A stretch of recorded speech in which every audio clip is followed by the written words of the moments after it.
Então vamos começar. Então, palestra que eu vou falar um pouquinho do pré-sal, vou dar uma visão geral, não vou aprofundar em nada muito específico, mas eu vou dar uma visão geral do que eu trabalhei, do que eu vi, do conhecimento que a gente utiliza no dia a dia do pré-sal.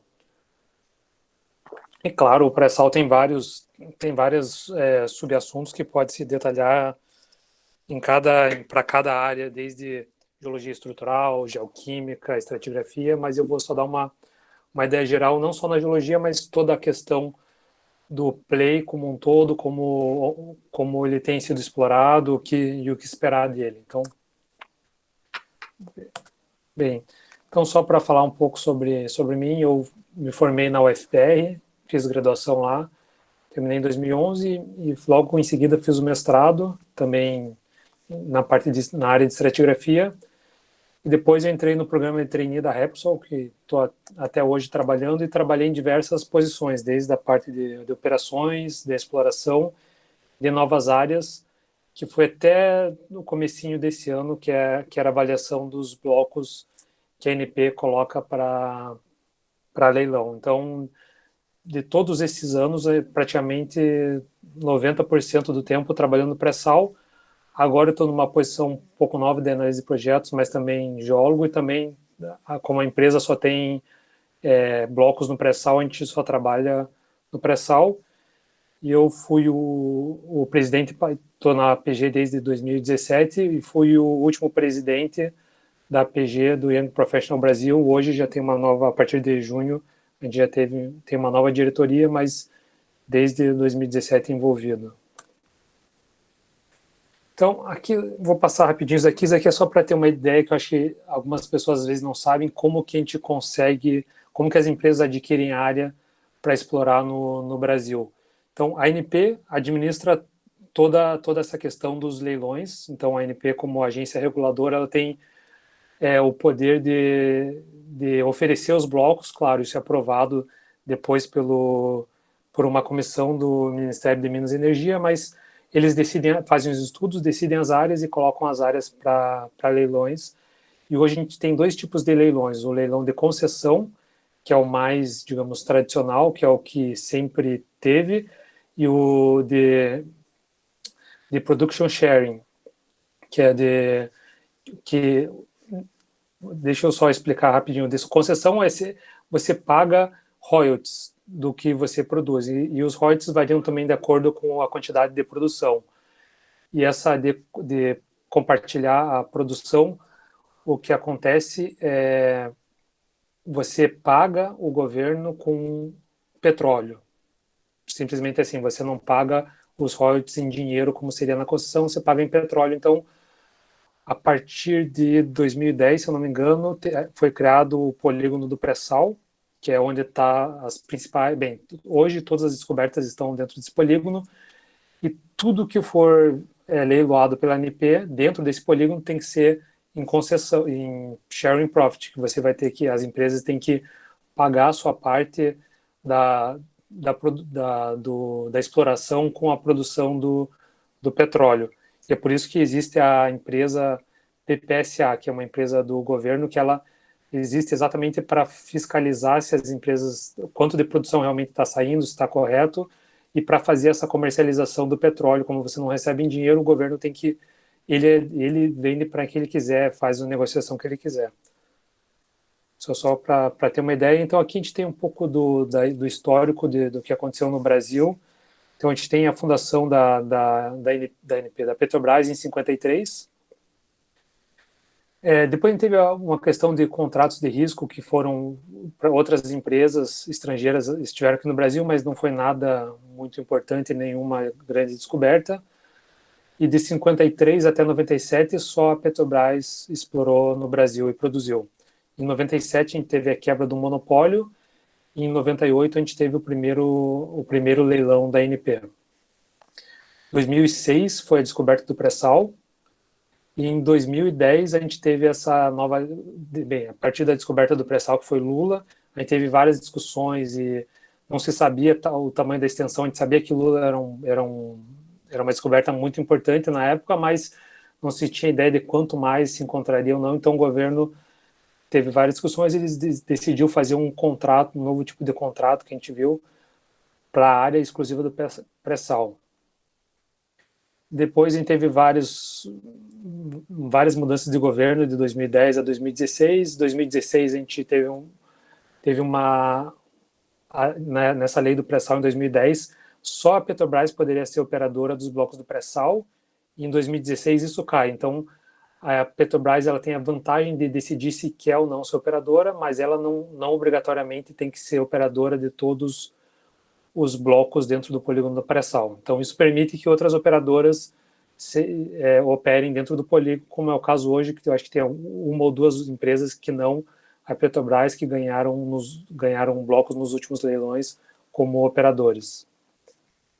E aqui um pouquinho de 2017, a partir de 2017, que foi a partir daqui que a gente começou a ter uma grande uma nova abertura do mercado, que antes de 2017 a gente ficou praticamente 10 anos sem nenhum leilão de blocos na área do pré-sal. Então o que aconteceu? A gente congelou os blocos ou a área do pré-sal na Bacia de Santos e Campos para leilões. Então a gente não teve nenhum leilão, então a gente teve as descobertas e depois não aconteceu mais nada no pré-sal. Por quê? Porque não teve mais nenhum leilão. Então a partir de 2017 a gente tem a rodada, a 14ª, meu mouse está meio ruim, então a 14ª rodada de concessão e o leilão de compartilhamento de produção do Production Share, o leilão 2 e 3, deu muito certo, então a ANP decidiu, já tinha uma ideia de tentar fazer um planejamento anual de leilões, e o que vem acontecendo,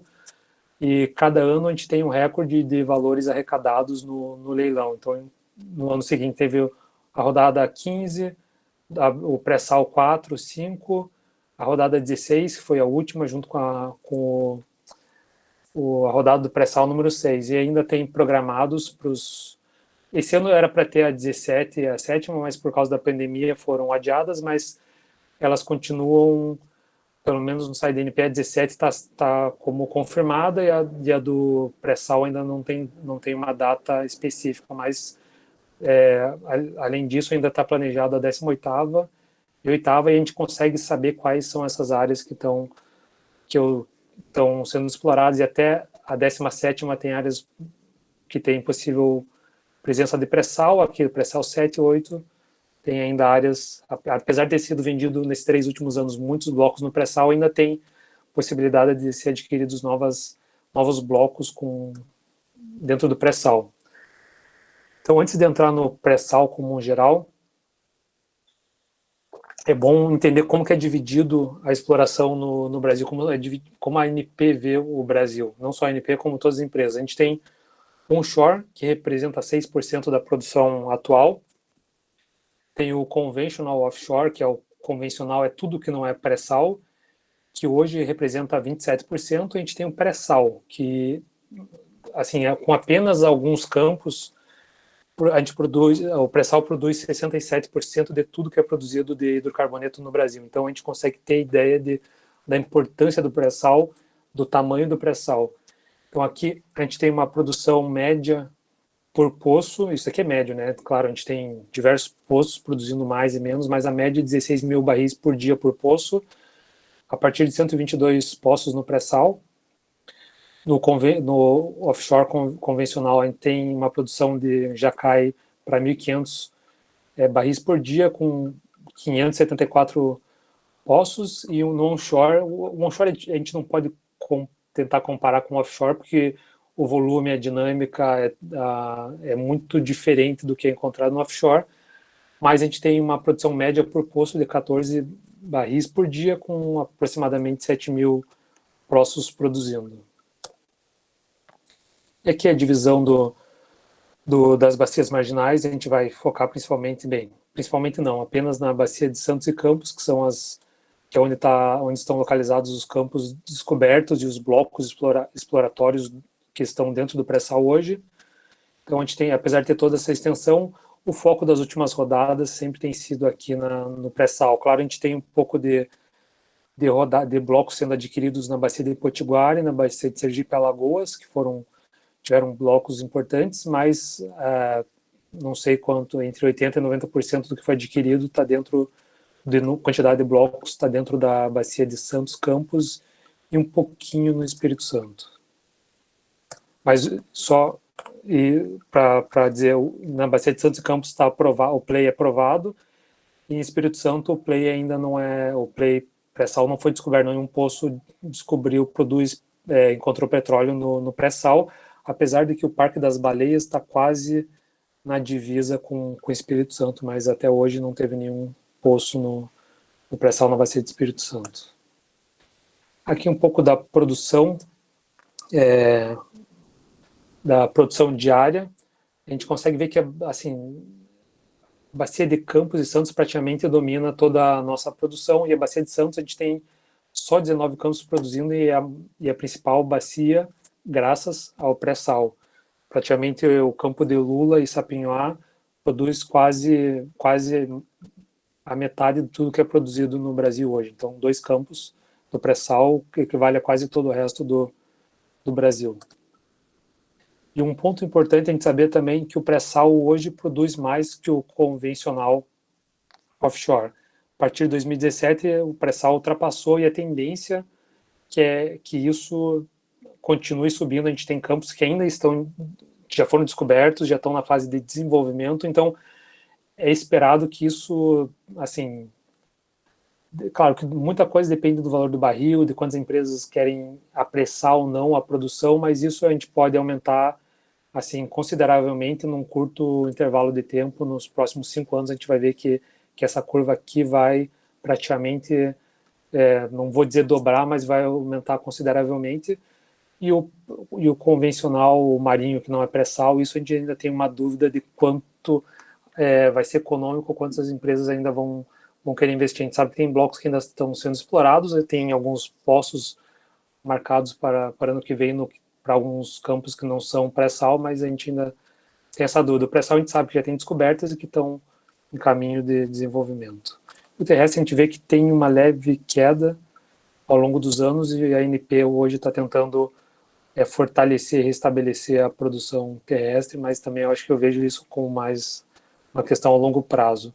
Mas também, se você for ver em porcentagem, é irrisório perto do que o pré-sal produz. Esse gráfico é um gráfico bastante interessante, que aqui a gente tem todos os poços exploratórios offshore das bacias de Santos, Campos e Espírito Santo. E aqui a gente consegue ver as diferentes fases exploratórias de acordo com a quantidade de poços que a gente tem em cada ano. A gente vê aqui o comecinho, em 68, sabe, muito pouco poço offshore, normalmente muito em água extremamente rasa, e a partir do final da década de 70, a gente tem as grandes descobertas das águas rasas da bacia de Campos. Então a gente tem um boom exploratório nessas bacias, na bacia de Campos principalmente, um pouquinho na bacia de Santos, mas os principais campos descobertos foram na bacia de Campos.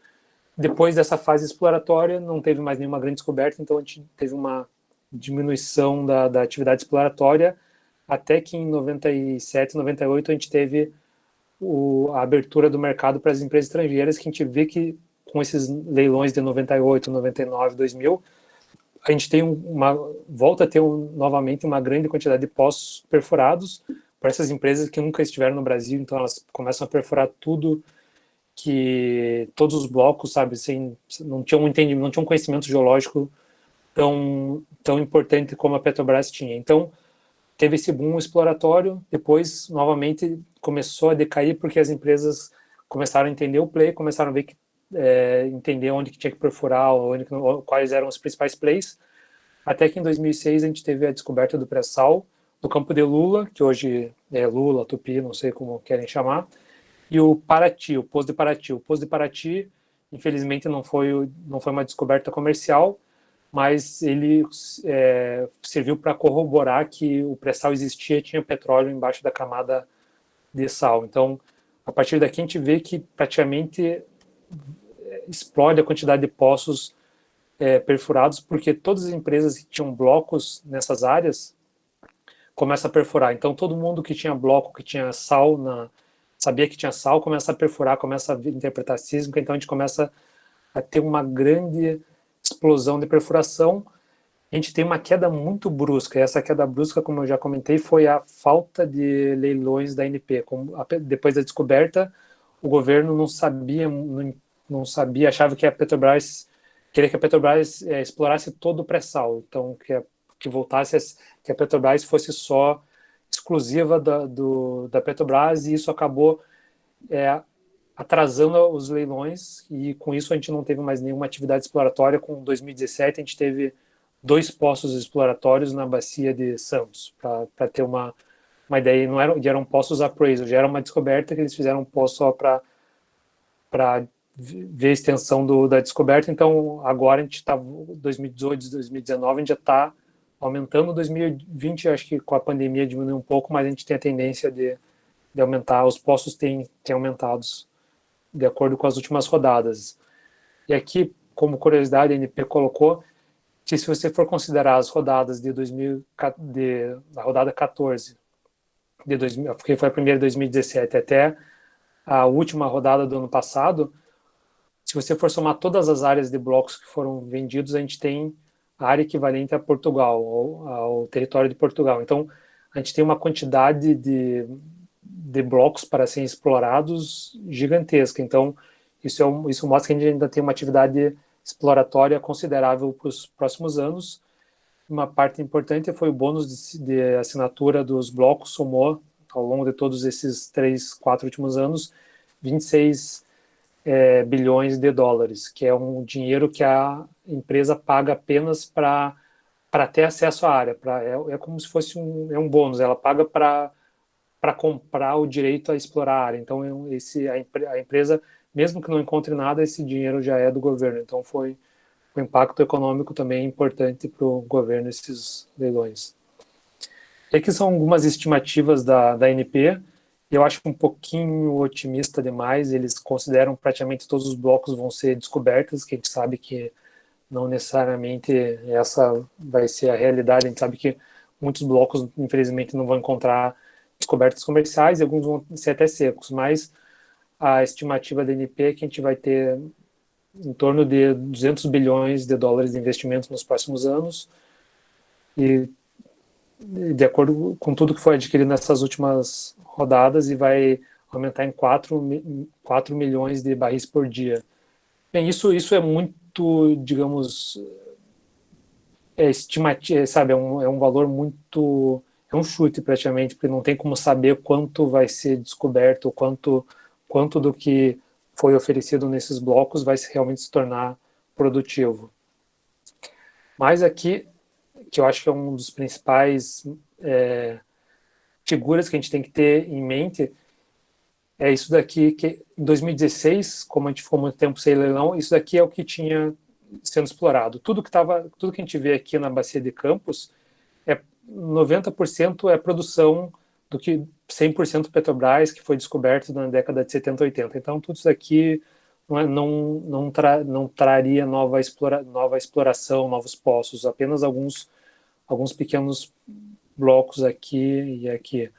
E na Bacia de Santos, a grande maioria em produção, Lula a gente vê aqui, e alguns poucos ainda blocos do pré-sal em exploração. E depois de todas essas últimas rodadas, a partir de 2017 até começo de 2020, a gente vê todos esses blocos em azul foram blocos que foram adicionados, blocos que foram adquiridos pelas empresas. Então a gente vê que praticamente mais do que dobra a área de blocos do que tinha antes. E, na verdade, se for considerar apenas os blocos exploratórios, assim, você aumenta consideravelmente. Não cheguei a calcular quantas vezes, mas você vê que tem um aumento significativo, e a gente consegue ver que tem o símbolo das empresas operadoras. A gente vê que tem uma divisão, que é bom para o mercado, é bom para a competitividade, é bom para as empresas, é bom para quem vai ser contratado. A gente tem uma diversa gama de empresas que estão operando aqui nesses novos blocos, e a gente vê que são empresas majors como a Petrobras, Shell, Petronas, a própria Repsol, a Chevron, a BP, a Total. Então a gente vê que tem as grandes empresas internacionais estão operando nessa área. E aqui é só para elucidar algumas que não só como operadoras, mas como parceiras estão estão dentro do pré-sal. Então, praticamente todos os grandes players mundiais, com exceção de 2 ou 3, pode-se dizer, a gente tem todos os outros estão estão envolvidos de alguma forma no pré-sal, a grande maioria como operadores, mas e também como parceiros nos blocos do pré-sal. E uma coisa importante a gente entender, o pré-sal não é igual em toda a sua extensão. Acho que até a rodada de 2017, a rodada 14, tinha-se um entendimento geral que todo pré-sal era igual. Tudo que você fosse descobrir seria gigantesco, que o reservatório seria tudo igual, o fluido seria igual. Hoje a gente sabe que não é bem assim, que tem essa região central da Bacia de Campos é um pouco diferenciada, e se você vai saindo dessa região central aqui, tem um grande alto, que a gente vai ver depois. Saindo daqui, a gente tem outros, varia um pouco as estruturas. Aqui na Bacia de Campos é um pouco diferenciado do que você encontra na Bacia de Santos. E a gente tem uma área mais externa de possibilidade de encontrar pré-sal, vai além do polígono do pré-sal, que eu marquei que são todos esses blocos aqui, e esse bloquinho aqui na Bacia de Santos também foi adquirido, acho que pela BP. Eles já estão numa área de muito maior risco, porque não tem nenhuma descoberta e não tem praticamente nenhum poço. Acho que tem um poço perfurado esse ano só, foi o primeiro poço perfurado nessa área, então não se tem um entendimento de como o pré-sal se encontra aqui, ele não sabe se a rocha geradora está presente, a qualidade da sísmica já não é tão boa, então a gente consegue dividir o pré-sal clássico do que já está sendo produzido e o que está dentro do polígono como o menor risco e o que está fora do polígono como o maior risco exploratório. E aqui é para localizar o que tem de pré-sal hoje na Bacia de Santos e Campos, o que está em azul, claro que a grande maioria, ou em azul na verdade, é o que a grande maioria, e círculos azuis representam os blocos exploratórios que têm prospectos no pré-sal, porque as empresas acreditam que tem prospecto que ainda não foram perfuradas, que ainda não for perfurado. Aqui em amarelo são blocos ou áreas que já tem um poço, já foi feita uma descoberta pré-salina, mas ou está em desenvolvimento ou está em appraisal, ou eles vão ainda perfurar mais poços para definir o tamanho do prospecto. E o que está em verde é o que está produzindo, que vamos resumir aqui. O principal é Lula.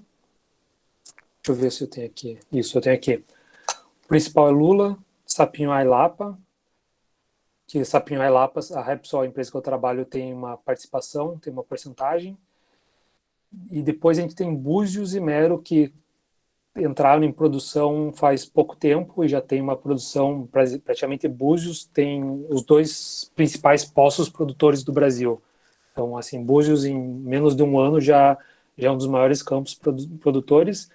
A gente tem Mero, que era a parte de Libra, já foi dividida, era a parte mais fácil de desenvolver, eles desenvolveram, e tem uma outra parte que eles ainda estão entendendo o que tem que fazer. Mas praticamente tudo que se produz do pré-sal no Brasil está nessa área, além dessa região aqui, que é o Parque das Baleias, que tem pré-sal e pós-sal produzindo, mas a grande maioria é do pré-sal. A gente tem alguns campos aqui do pós-sal que também produzem do pré-sal, mas a quantidade é irrisória comparada aos outros campos. Então, só vale a pena mencionar aqui Parque das Baleias na Bacia de Campos.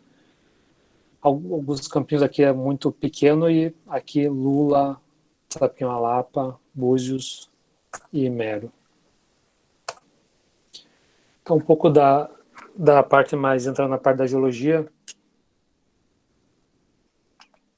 a gente tem, bem, acho que todo mundo sabe a quebra, não vou ficar entrando em detalhe nisso, acho que todo mundo vê isso na faculdade, a quebra do Oceano Atlântico. A gente teve uma fase que o mar ficou fechado, a gente teve a grande deposição da camada de sal. Deixa eu ver isso. Esse mapa aqui que eu acho mais interessante aqui, claro, a gente já tem já separado aqui o Brasil da África, mas aqui a gente consegue ver a extensão dessa camada de sal tanto no Brasil como na África. Então, segundo esse autor, ele coloca como o sal apitiano. A gente tem um alto que se estende entre o Brasil e a África, que foi onde o mar, durante o Aptiano, ficou fechado, a gente teve a grande deposição dessa camada de sal. Então, o que a gente tem embaixo do sal é uma fase rift, os sedimentos são de uma fase rift. E acima do sal, o sal, na verdade, é o divisor, depende de quem for considerar, é uma fase transicional, e depois do sal a gente tem uma deposição dos sedimentos de drift, de mar aberto. Então, o que está abaixo do sal, a gente tem o rift, e tem logo abaixo do sal, a gente tem o que é considerado o SAG, que na verdade, é o principal reservatório do pré-sal, que já você começa a ter uma fase com muito menos falhamento. Então, o reservatório do pré-sal não tem uma influência tão grande das falhas do rift como a parte inferior dentro do rift. Então, por isso que a gente tem o rift, uma parte do reservatório do pré-sal está dentro do rift, daí tem esse SAG, que é uma calmaria tectônica, depois a deposição do sal, depois a questão do mar aberto. Então, dentro da coluna estratigráfica, que eu vou usar a Bacia de Santos, porque é a principal do pré-sal, então acho que até pelo nome das formações é importante. Aqui a gente tem a rocha geradora do pré-sal, é na formação Pissarras, claro, dentro da Bacia de Santos. Na Bacia de Campos tem outro nome. A principal idade geradora é Alteraviano e Barremiano, principalmente o Barremiano, que é considerado o principal intervalo gerador do pré-sal. E a gente tem 2 reservatórios. A rocha geradora, a gente tem uma grande dúvida, porque ninguém perfura a rocha geradora, a gente sempre perfura os altos estruturais, e poucos poços têm amostras da rocha geradora, mas do que tem, a gente sabe que da idade barremiana tem excelentes configurações, e claro, queriogênio tipo 1 de lacustrino, então uma excelente rocha geradora. E os reservatórios, a gente tem dentro da fase rift, como eu comentei, que são coquinas, aqui na formação Itapema, na Bacia de Santos, e o principal reservatório, principalmente na Bacia de Santos, praticamente todos têm reservatório nessa litologia, que são os carbonatos microbiais, que a gente vai ver aqui. Não, vai ter a foto a gente vai mostrar um pouco, vai ilustrar um pouco como que são essas rochas do pré-sal. E aqui, esse esquema aqui é um esquema de um artigo da Bacia de Kwanza, na Angola, que é a outra margem do pré-sal, e assim, se você espelhar isso, é exatamente o que a gente vê no Brasil, sabe? Não é, esse é um artigo que até a ANP usa nas apresentações, que a gente tem o pré-sal depositado em altos estruturais, e nesses baixos estruturais é onde se deposita com maior espessura a rocha geradora. Então, a gente tem essa migração dessa rocha geradora do petróleo gerado para esses altos estruturais, tanto no rift como para o SAG, que é o carbonato microbial. Então, a gente, mais próximo do continente, a gente tem grandes plataformas, como é o caso de Libra e o caso de Lula, que são plataformas grandes, e como a gente tem casos, como a gente vai afastando dessas plataformas principais, a gente tem build-ups isolados, como é o caso de Sapinhoá, por exemplo, que é um campo alongado, que não forma como se fosse uma grande plataforma, e sim um extenso build-up. Então a gente tem essa caracterização dentro do pré-sal, e aqui é só uma figura bem esquemática do começo do pré-sal que o Zalan fez, para mostrar e ilustrar como que era o play de forma simplificada, que a gente tem a rocha geradora nos baixos e a rocha reservatório nos altos estruturais, claro, porque a gente sabe que o carbonato tem que ser gerado em água mais rasa, por isso que o carbonato se desenvolve nesses altos estruturais. Aqui é só uma figurinha de um artigo ilustrando mais ou menos como era esperado, como se acredita que era a geração dos carbonatos nesses altos estruturais. Aqui é uma seção da ANP mostrando também desenhado em cima de uma seção sísmica, então um pouco mais real. Aqui a gente consegue ver o sal esse rosa aqui, e a gente consegue ver que tem esses baixos, que são onde estão o principal rocha geradora. Aqui é outra interpretação da sísmica, mostrando a gente vê toda essa extensão de sal. Rosa aqui já é numa área que tem uma muralha de sal bastante considerável. A gente tem os reservatórios pré-sal normalmente estão logo abaixo da camada de sal. Por exemplo, nesses altos estruturais aqui normalmente são onde são encontrados os reservatórios. Aqui, para ilustrar um pouco as duas litologias que a gente tem as coquinas na fase rift. Não é o reservatório principal, mas ele é encontrado, por exemplo, em Libra, em Lula, e com porosidades bastante altas. São rochas com alta porosidade. Mas, em via de regra, a maior parte do pré-sal, o que está logo abaixo da camada de sal, é esse carbonato microbial, que é um carbonato já tem uma grande discussão para saber se ele é orgânico ou não. Acho que até nem vale muito a pena se estender nessa discussão, porque indiferente se é orgânico ou não, a gente tem que saber qual o tipo de porosidade, entender que ele é um reservatório mais complexo do que as coquinas. Ele não é, a coquina tem uma distribuição mais uniforme de porosidade e permeabilidade. E os carbonatos microbiais, apesar de ele ter muita dissolução, ele ter uma porosidade elevada, ele é mais heterogêneo, ele não tem. É mais difícil de prever a porosidade ao longo do campo e a permeabilidade ao longo do campo por causa da sua estruturação desses carbonatos, e porque tem várias fases de dissolução que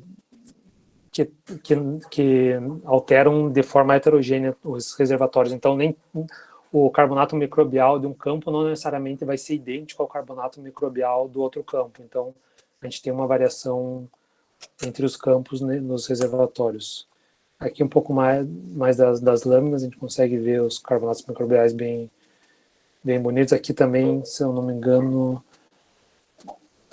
não sei, deve ser entre a bacia de Campos e Santos, bem no limite, consegue ver já esses, assim, realmente parece um estromatólito, mas alguns autores ainda acham que a origem disso aqui é química, mas vai a discussão cada defende uma origem, mas não se tem um consenso. As empresas, a gente até não se preocupa em ter um consenso, a gente tenta entender mais como que varia a diagênese ao longo dos campos do que a formação em si. Aqui é só uma petrofísica de um campo de Libra.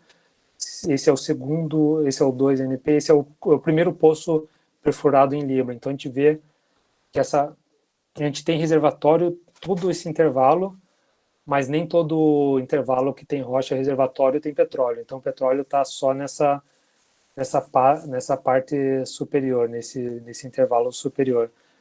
Aqui a gente tem um contato óleo-água, mas ainda tem água nessa parte, e a partir daqui a gente começa a ter petróleo livre, separado da água.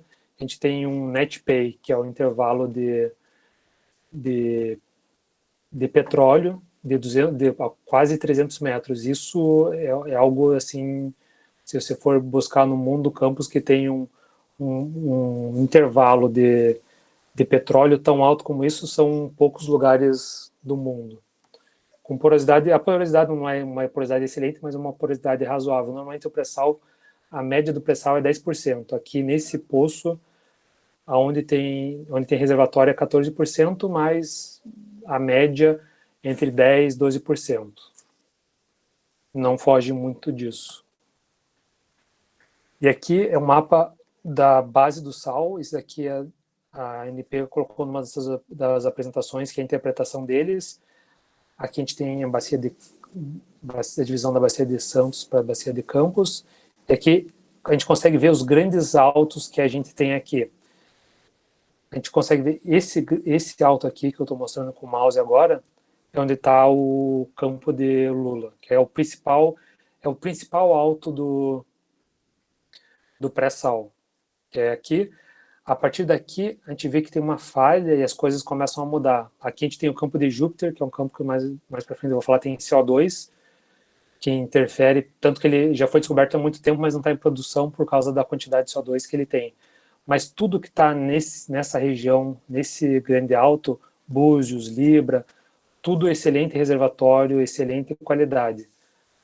A gente tem, o que chama atenção, alguém vai perguntar, e essa parte aqui ainda ele tá numa parte que praticamente não tem mais selo, já foi perfurado esses flancos aqui e não foi encontrado nada, foi encontrado petróleo, mas nada substancial, nenhuma estrutura muito secundária muito grande, porque essa estrutura em si, ela como um todo, ela não tem selo, porque ela está muito rasa, está quase no sea bottom, está quase aflorando no fundo marinho, então não tem selo, a quantidade de sal aqui é zero ou irrisória, então eles tentaram procurar algumas coisas aqui nesses flancos e não acharam.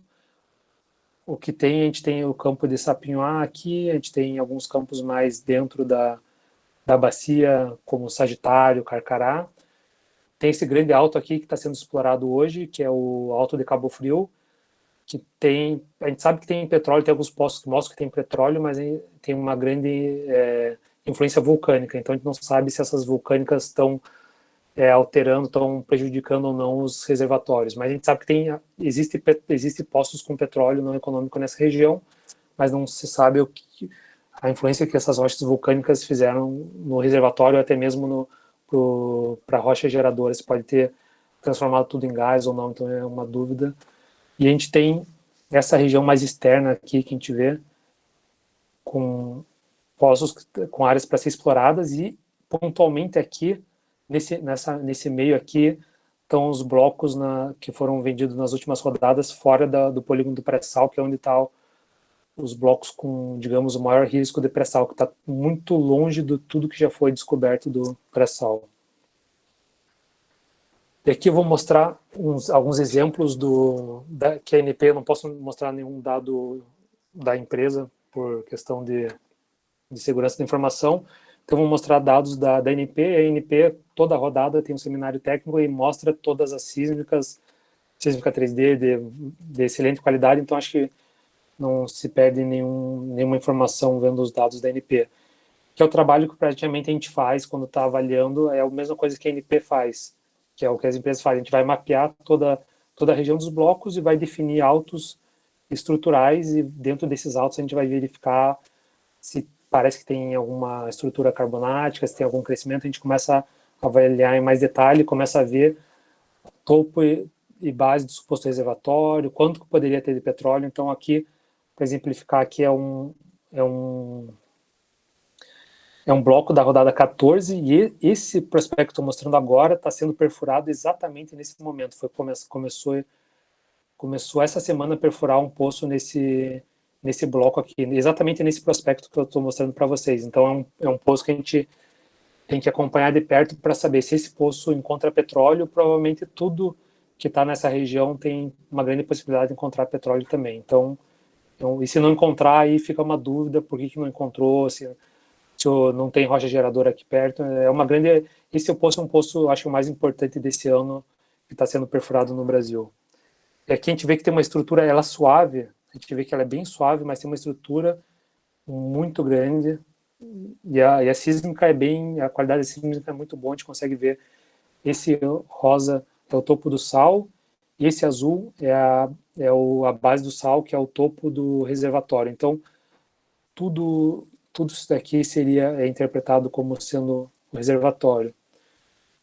E a gente vê que tem o que a gente interpreta, o que a ANP interpreta como possível rocha geradora, que seria isso daqui, mas aí é o que eu vou falar mais para frente, que é um dos grandes riscos dessa área mais externa, é rocha geradora.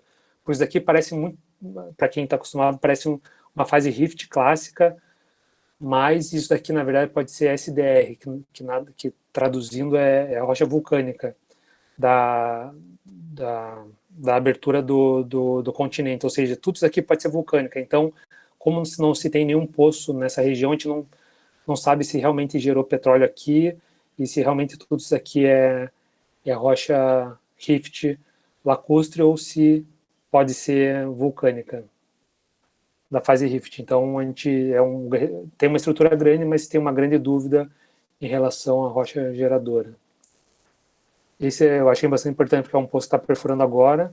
E o outro que eu vou mostrar é um gigantesco, mas esse já foi adquirido dentro do polígono do pré-sal.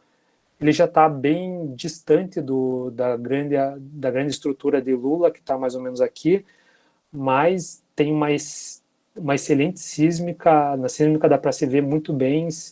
E a gente tem perto desse bloco, a gente tem os campos de Carcará, que devem entrar em produção nos próximos anos, e tem o campo de Sagitário, que já é uma descoberta, já tem uma descoberta lá. Então, tem um risco muito baixo e uma estrutura maior que Lula. Aqui a ANP coloca que é praticamente do tamanho do município, se colocar o limite do município de Rio de Janeiro, é o mesmo tamanho dessa estrutura. E aqui a sísmica é parecido com o que a gente viu antes, uma grande estrutura. Não tem, olhando assim, parece que não tem uma grande, não é um alto estrutural, mas é que um alto estrutural tão grande que olhando assim, você tem que olhar, tem que tirar o zoom, ver num zoom bastante distante para entender como esse alto é realmente mais alto que toda a região em volta. Não existe, esse é o ponto mais alto de toda a região. Então, e aqui, olhando, não nessa sísmica, mas olhando com zoom, detalhes dessa sísmica, a gente consegue ver algumas feições que lembram construção carbonática. Então, a gente consegue ver. Claro, parece que tem uma pequena espessura, mas esse vermelho é o topo do reservatório, roxo, vermelho, rosa, é o topo do reservatório, e esse verdinho seria a base do carbonato microbial. Mas parece pequeno aqui, mas isso daqui deve ter, se não me engano, tinha torno entre de 100 e 200 metros de espessura. Que se 50% disso tiver com petróleo, já vai dar um volume gigantesco nessa estrutura. Aqui um zoom mais próximo. Aqui essa sísmica que a ANP mostra, não necessariamente eles mostram as melhores feições, mas aqui, feições nessas laterais, aqui no meio tem uma qualidade pior por causa do sal, mas aqui a gente, dando zoom, olhando com calma, parece que tem algumas estruturas interessantes. E aqui eu tentei colocar algumas outras que tem na bibliografia dos blocos que já foram adquiridos antes, que já estão em produção. E aqui a gente consegue ver mais ou menos o que a gente vê nos campos de Lula, no campo de Búzios, que são essas tendências de grandes altos estruturais que formam rampas. Aqui a gente tem toda essa fase debaixo da sísmica, a fase rift, e tudo isso a gente sabe que são rochas. Claro, tem um pouco de rocha vulcânica, mas a maior parte é a rocha sedimentar, lacustrina da fase rift, que está gerando todo o hidrocarboneto que está sendo acumulado nessa parte superior, e a gente vê que tem essa grande espessura de sal, 2.000, 3.000, chega até 4.000 metros de espessura de sal nas áreas de maior espessura. Então aqui a gente tem um selo ideal e a rocha reservatório logo acima da rocha geradora. Então a gente tem uma posição, uma questão ideal, que a gente tem rocha geradora, logo em cima a gente tem a rocha reservatório e logo em cima a rocha selante. Então por isso que o pré-salino é tão as empresas têm tanto interesse, não só pelo volume, mas como o entendimento do play é muito simples, a lógica do play é bastante simples e não tem muita, claro, tirando a complexidade do reservatório, tudo, a parte estrutural, mas o play em si, o entendimento dele é muito simples. E aqui o campo do Libra, se vocês entrarem no site da ANP, na parte do primeiro leilão de partilha do pré-sal, que foi o Libra, tem bastante slide, bastante material sobre o campo de Libra. Então aqui a gente consegue ver essa sísmica, uma sísmica excelente, porque já está numa área mais de água mais rasa, a estrutura do sal já é menos complexa, a gente consegue ver tudo isso daqui, na verdade, esqueci o nome, são progradações carbonáticas. Tudo isso aqui é uma progradação carbonática, é uma plataforma carbonática. Então a gente vê que, sabe, olha a quantidade, o volume de reservatório que pode ter aqui. Aqui é a mesma coisa. Aqui, bem, tudo isso é o sal, aqui é a base do sal.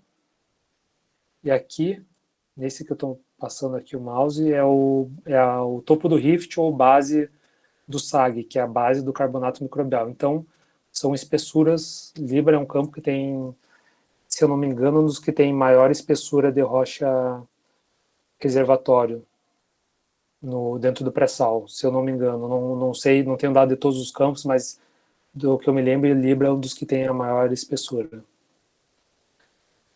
Esse daqui é uma seção esquemática que passa por toda a extensão do campo de Libra. A gente consegue ver todo o campo, todo o campo. Então a gente consegue ver toda essa extensão.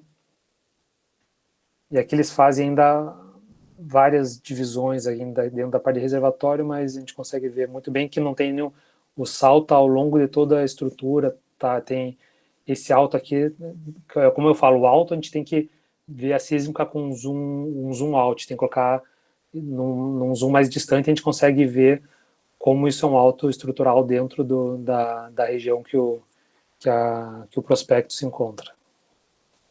E para quem quiser entender um pouco melhor do pré-sal, tem essa publicação na APG, se eu não me engano, um memoir do Giant Fields, memoir 113. Bem, sei quem está dentro da universidade, se eu não me engano, acho que todo mundo, as universidades têm acesso à APG. Quem pesquisar lá no site da APG consegue encontrar esse paper aqui, que é o paper do Libra, que a Shell, Petrobras, a Total e os chineses escreveram dando um overview do que é o campo, como que ele é, o que ele tem, e esse é um grande resumo do que é o pré-sal. Claro, não é uma forma genérica, não necessariamente tudo que está ali é exatamente igual que você vai encontrar nos outros campos, mas dá uma visão bastante geral e abrangente, tanto de poço, de fluido. Então acho que esse é um paper para quem quiser entender do pré-sal. Esse é um paper bastante, é um capítulo de um livro, mas é bastante completo. E, bem, não quero me estender muito, vou falar uma coisa que é bastante importante, que eu vejo poucas pessoas comentando quando vão falar do pré-sal, que são os riscos, que a gente considera o pré-sal, bem, os brasileiros em geral, que não são da área de geologia, sempre consideram o pré-sal como se fosse um mar de petróleo embaixo do mar, e não é bem, a gente sabe que não é bem assim, tem os reservatórios, tem seus riscos exploratórios, e além disso, a gente tem alguns elementos que tornam o pré-sal, apesar do seu grande volume, mas eles têm algum risco intrínseco. O primeiro que eu vou mencionar é a presença de CO2. Bem, eu vou ter um slide para isso. Presença de reservatório, principalmente nesses blocos novos adquiridos nos últimos anos. O selo efetivo em todos os prospectos, que isso normalmente as pessoas não falam, mas como eu trabalhei diretamente mapeando os prospectos, eu sei que isso é um problema que acontece em vários blocos. A rocha geradora na parte mais externa do pré-sal e o volume. Essa questão do volume, não tenho nenhum slide, não tenho nenhum material disso, porque cada empresa calcula o volume do prospecto de uma forma diferente e eu não posso mostrar, porque cada empresa tem a sua forma, então é um dado que as empresas não divulgam. Mas a gente sabe que nem todos os campos do pré-sal são gigantes. Os gigantes foram os que já foram descobertos, que eram os mais óbvios. Agora tem alguns outros que eram grandes, mas se tinha algum risco que eles estão perfurando. Mas tudo que era óbvio e que sabia que tinha já foi perfurado. Então, hoje se explora alguns campos que têm tamanhos menores do que... Claro, a gente viu Arã, que é uma exceção, mas, em geral, a gente se espera ter coisas menores que Libra, que Lula, que Búzios, e dependendo do tamanho, ele pode não ser econômico. Como a gente está falando do pré-sal, que a gente está com lâmina de água entre 2.000 e 3.000 metros, o custo do desenvolvimento do pré-sal é muito caro. Por exemplo, uma FPSO, que é a FPSO é o barco, bem, digamos, não é um barco, mas é a unidade que produz dentro do pré-sal, que ela produz e armazena, que é o Floating Production Float Production and Storage Unit, que ela produz e armazena o pré-sal. Ela praticamente é um barco como se fosse que carrega container. Normalmente antigamente era assim, e eles transformavam isso numa unidade de produção e armazenamento. Hoje, os barcos já são feitos, não são mais adaptados de navios de container, já são feitos exclusivamente pensando nessa função. Mas esses navios, para se ter uma ideia, eles custam em torno de 1 bilhão de dólares.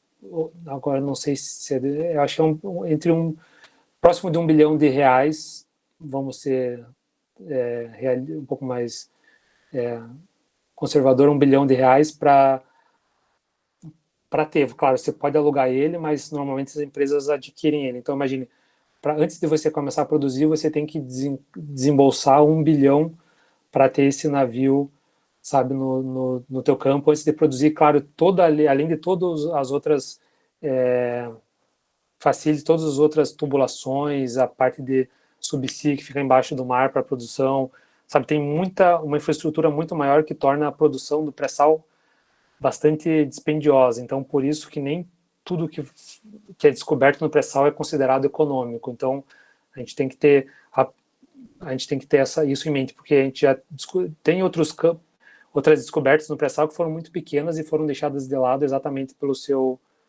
volume.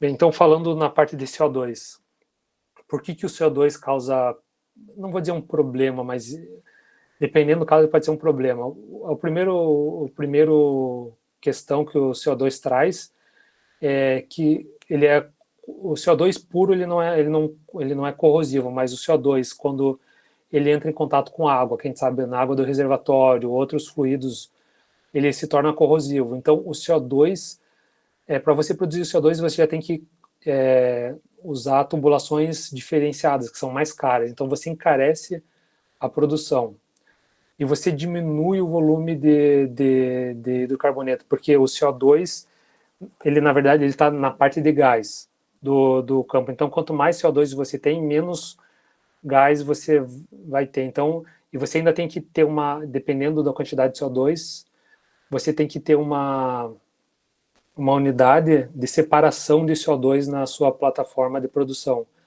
Então, que é um custo a mais para você ter essa separação para poder reinjetar novamente o CO2 no reservatório. Então, é um custo maior para evitar a corrosão e para fazer essa separação, para ter essa unidade de separação.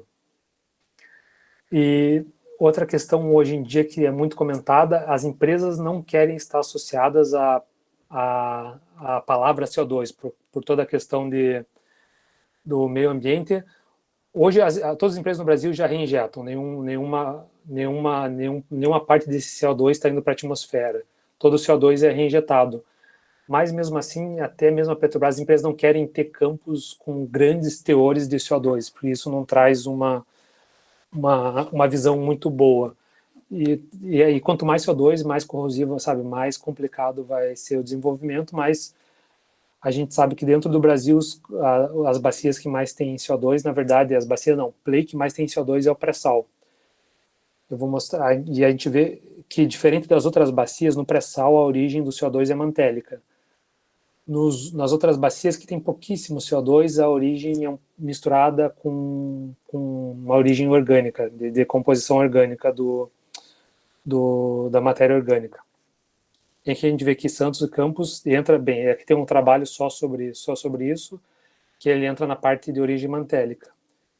E nesse trabalho eu não gostei da forma como eles geraram o gráfico, mas a gente consegue ter uma ideia eles pegaram todos os postos que eles tinham dados de CO2 e fizeram um grid. Claro, tinha que ter feito algumas limitações nesse grid, mas a gente consegue ter ideia que na bacia de Campos, praticamente é zero a presença de CO2, a grande parte do CO2 está na bacia de Santos, mas nessa parte mais, digamos, externa da bacia de Santos, por exemplo, esses campos, aqui é Carcará, aqui é Sagitário, aqui é praticamente zero, a presença de CO2 é menos que 1%, é praticamente irrisória, você não precisa de nenhuma tubulação diferente, não precisa de nada, abaixo de 5% não tem muito problema.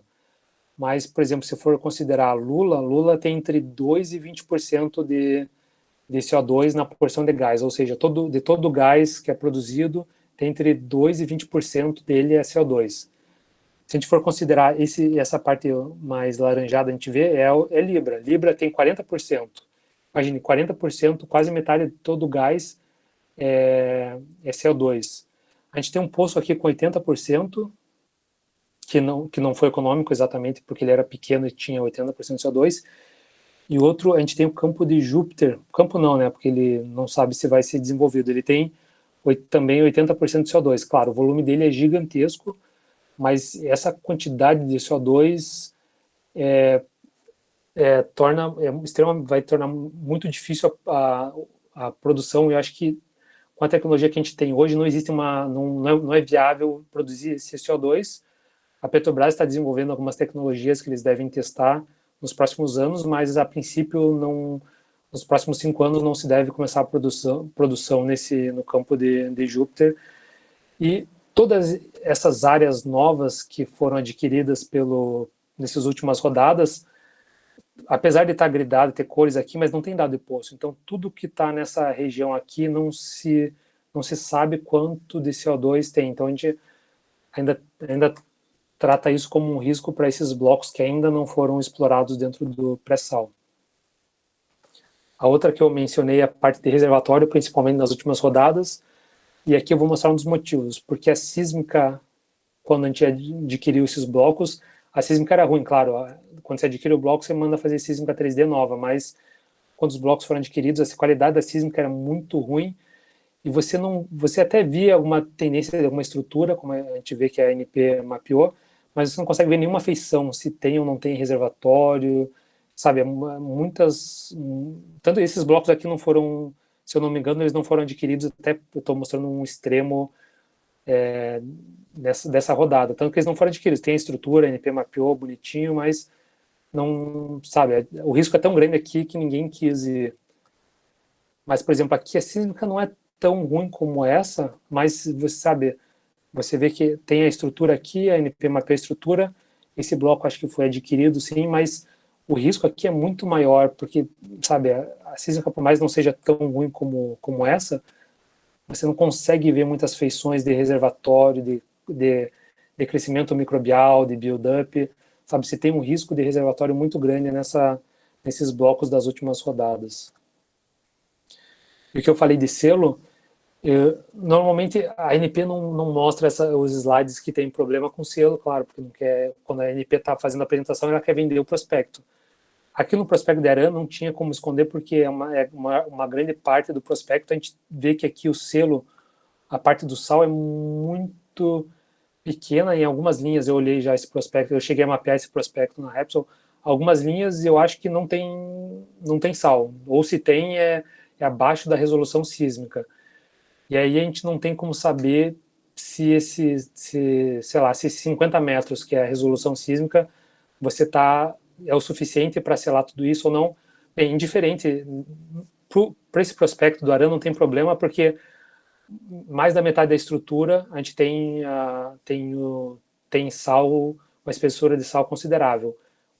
Uma parte dela que a gente vê que tem um risco maior, mas em outros prospectos menores, dependendo, em alguma posição do prospecto, pode ter uma espessura menor de sal, e hoje a gente não depende muito de qual é a coluna de hidrocarboneto essa quantidade de sal vai conseguir selar. Então a gente tem alguns prospectos, além da sísmica ser ruim, a gente não conseguir mapear direito base de reservatório, a espessura de sal, a gente ainda tem, quando a gente vê que em alguns casos tem uma espessura menor. Então, claro, as empresas sempre tendem a adquirir blocos quando tem mais sal, mas às vezes elas assumem um risco de blocos que tenham alguma questão. Esse é um risco que sim existe e às vezes as pessoas passam despercebido achando que o sal é uma camada homogênea por toda a bacia. Não, o sal tem posições que ele é bastante maciço, mas tem posições que ele acaba formando essas janelas de sal. E a parte de rocha geradora, que é essa parte mais externa, aqui onde a gente tem a dúvida, exatamente por não nenhum poço ter sido perfurado provando que tem petróleo, e porque a gente vê essa parte azul é a parte do pré-sal, a gente vê que a parte do pré-sal é menor. Então tudo que está entre o vazamento e o sal, todo pré-sal, toda a rocha geradora e reservatório tem que estar ali. Então, por você já ter menos espessura, você já interpreta indiretamente que vai ter menos rocha geradora. E a sísmica que a gente tem hoje não permite a gente ver diretamente uma rocha geradora clara. E, claro, tendo um poço que prove hidrocarboneto nessa região, a chance de ter uma rocha geradora aumenta, mas hoje é um dos principais riscos para esses blocos que estão sendo explorados e perfurados hoje. Aquele bloco que eu comentei que está sendo perfurado é esse daqui.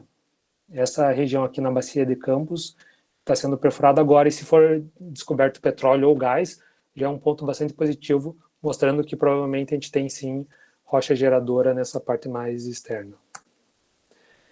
E para finalizar, só dizer que apesar de tudo que já foi adquirido de pré-sal dos últimos anos, ainda tem para o próximo ano mais algumas rodadas interessantes. Aqui a pré-sal 7, que tem 3 prospectos, que são no mínimo interessantes. Acho que deve ter alguma, dependendo de quanto que for o bônus mínimo, vai ser interessante para as empresas. E a rodada 17, que é o que está nessa cor bege, essa posição aqui tem uma possibilidade de ter alguma coisa pré-sal, com risco relativamente alto, e aqui tem uma possibilidade pequena de pré-sal também, com risco bem mais alto. Mas ainda tem uma possibilidade de encontrar, de ser adquiridos, dos blocos serem adquiridos pensando em explorar para o pré-sal.